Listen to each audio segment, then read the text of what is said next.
కేరళలో ఎమీబిక్ ఎన్సెఫ్లిటిస్ అనే rare brain infection వల్ల 9 సంవత్సరాల బాలిక రీసెంట్గా మరణించింది. కేరళలోని కొలికోడ్ జిల్లాలో గత సంవత్సరంగా ఈ ఇన్ఫెక్షన్తో ఇది 4వ మరణం. నెగ్లీరియా ఫౌలరీ అనే ఒక ఫ్రీ లివింగ్ అమీబా వల్ల ఈ అమీబిక్ ఎన్సెఫ్లిటిస్ అనే చాలా అరుదైన బ్రెయిన్ ఇన్ఫెక్షన్ వస్తుందంట.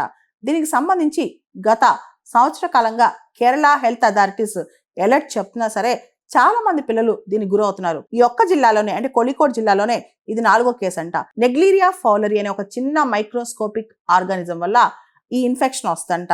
ఇది చాలా రేర్ గా ఉంటుంది. కాకపోతే ప్రపంచవ్యాప్తంగా ముఖ్యంగా 25 డిగ్రీస్ నుంచి 40 డిగ్రీస్ సెల్సియస్ ఏదైతే వార్మ్ టెంపరేచర్స్ ఉన్నాయో రివర్స్, లేక్స్, పాండ్స్, ముఖ్యంగా స్విమ్మింగ్ పూల్స్, జనరల్ గా సరిగ్గా క్లీన్ చేయని స్విమ్మింగ్ పూల్స్ లో ఇది ఎక్కువ ఉంటుందంట. ఇది పిల్లలకి ఆల్ఫాక్టరీ నర్వ్ అంటే ముక్కు ఏదైతే మనం స్మెల్ చేస్తుంటామో ఆ నర్వ్ ద్వారా లేదా చెవుల్లో రంధ్రాల ద్వారా ఇట్లా మన బ్రెయిన్ లోకి వెళ్తుంది. సాధారణంగా నోస్ ద్వారా వెళ్తుందంట. బ్రెయిన్ లోకి వెళ్ళిన తర్వాత ఇది ఒక ఇన్ఫెక్షన్ కాజ్ చేసి దాదాపు చావు దాకా తీసుకెళ్తుందంట.